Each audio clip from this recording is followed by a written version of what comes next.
Hi everyone, welcome to my channel or welcome back. My name is Sandra and I am the owner and creator here at Midwest Charm. We specialize in repurposed, upcycled home decor, furniture, vintage goods, all the things, including your DIY products. We carry two paint lines, Iron Orchid Designs, Recycled Treasures, Connie Lines and Designs, and more. You can find us on all the social medias linked below, as well as our website, www.midwestcharm.co. That is also linked below, as well as a list of what I used in today's project. And I'm really excited to share this. I've been asked for a while now to share, trying to get in the shade a little bit more here, to share exactly how I upcycle my windows. They are a really good seller for our store, and I really enjoy doing them. So in today's video, I'm going to show you a 3-pane old vintage window that I upcycle. Follow along and let me know what you think. We are taking this old barn window I have and giving it an upgrade today. I am using Hollow Hill by Country Chic paint. It is an all-in-one paint, so I do not need to go back and seal this in. And this will be getting 2 good coats of this paint. You can see the difference in just a second here between the parts that have a single coat and the 2 coats. That second coat is definitely needed and just really fills in all that blah, and it looks so good with that second coat. And you can see I'm not being extra careful with this because, and I don't tape them off when I do my windows. I literally will go back over this with a razor and scrape in all of that extra paint that's on the glass. It's just so much quicker to do it this way. And then I just kind of go down the edge too to get all the little pieces off so that my window is nice and clean. And then next I'm going to take out the transfer that I chose for this piece. I am using Rose Botanical by Iron Orchid Design. I do have this available on the website. It's from their last release. I am quite honestly obsessed with this transfer because you have all these sizes. You have the full sheets, you have the half sheet ones, you have little itty bitty roses. You've got all these flowers and I love them. So the first thing I am doing here is trimming off all of the words on these transfers. I'm not going to use them on this piece, but I will save them for future projects. And then I'm also cutting like these half sheet ones apart. You'll see that here in a sec. There we go. And so I have all these separate because I'm going to kind of do a layout to figure out how I'm going to do this before I just start applying. When you're layering transfers, it's important to start with your back pieces first. So you'll kind of see how I go about doing that. I'm kind of doing a mock-up on the floor, but I couldn't decide. And that's when I decided, you know what, I'm just going to go ahead and tape them to the window, which order I want them in there. So if I wanted something kind of tucked behind, I slid it back behind and just kind of finagled things around. And then you'll see when I do start applying these two that I did cut off some of the extra leaves and stuff, so I didn't have so much thickness on some of the parts of this window with just leaves. So I did remove some of that too. And I really wanted these yellow ones to be right smack in the middle. They're the only big yellow flowers in this set, and I am obsessed with them. So I wanted to make sure those got in the middle. And it is a 3-pane, so we do have the separators there that I'm kind of working around, and I will have to do some trimming with that.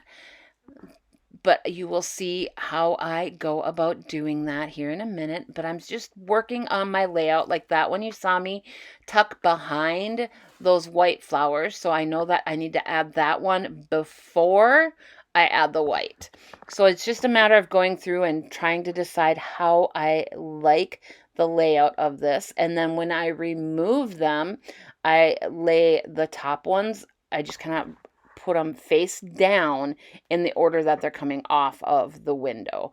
And here you see me cutting up some more because I'm realizing I'm going to need some little ones here to fill in and cover up some of this. And of course, it all changes once you start applying it too.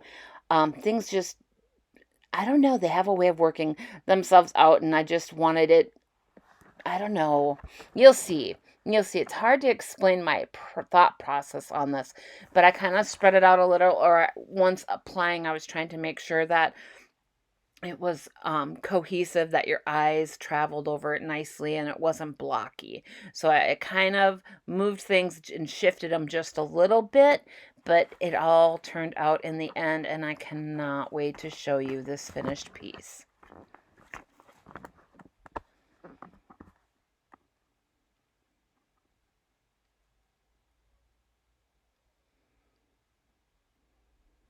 And here I'm about to remove them, I believe.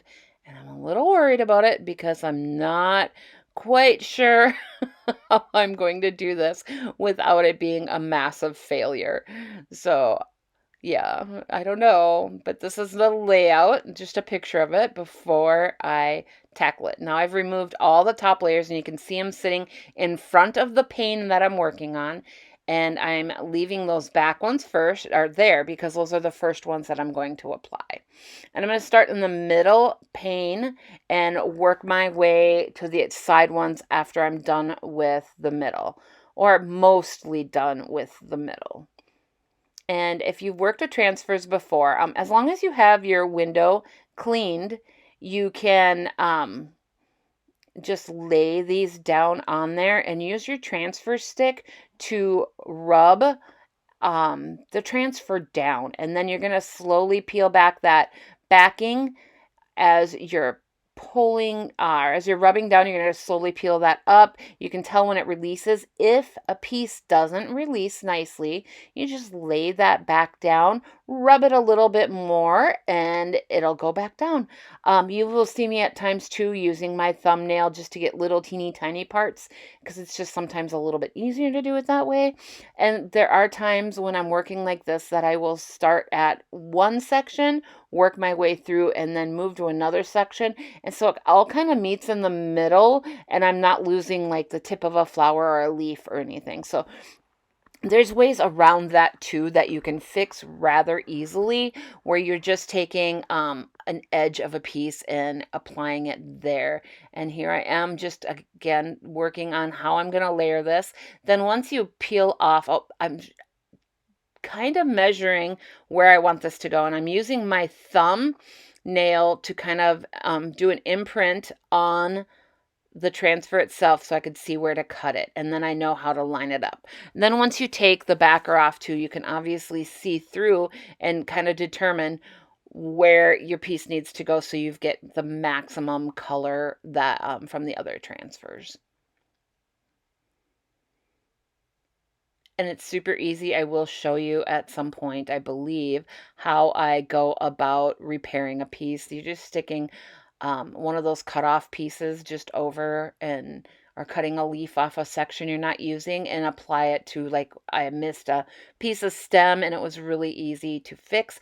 And don't worry, you're not going to watch me lay down all of these transfers. I'm going to show you obviously the start here. I'm going to show you as I'm moving along how it's going, and then at the very end you will get a final shot, and I can't wait to hear what you guys think of it.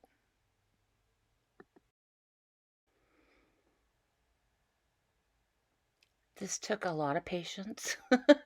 I definitely, not that I was frustrated, it was just, I wasn't sure if it was going to look like what I had in my head.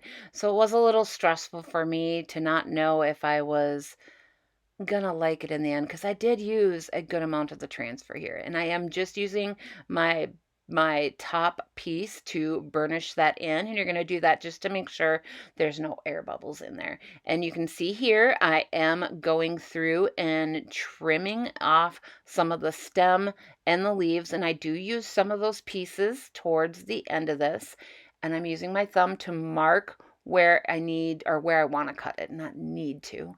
I'll cut that, and then you'll see me go to stick that other part up there when I realize, oh, wait, there is that piece of wood there, and I really do need to remove about that much from the transfer so that it doesn't look choppy. This way it looks like it's just sitting right outside the window, and there's that natural spacing there. So I just went ahead and removed a little bit there too. And here we go. We're just applying more and more until we get them all done. This was seriously a labor of love, but it's so pretty. These roses are fantastic. They're absolutely stunning and beautiful. And I don't know, I cannot say enough about this transfer. I've used it so many. This is the second book I've worked on with it. I don't have this hung up, you guys, yet, but take a look at this. How gorgeous is this? It is going to be so pretty once it's up on the wall. What do you guys think? So what do you think? Do you think you guys could do this on your own? It's an easy project. It's super fun, and they are gorgeous when finished. I highly recommend at least trying one. We tend to have pretty good luck finding the old vintage windows. I've never had a shortage, but Facebook Marketplace is always a good place to hunt those down. If you have any questions, ask below. Everything's linked below, and please like, subscribe, and share with your friends. I really appreciate it, and we'll see you next time. Bye.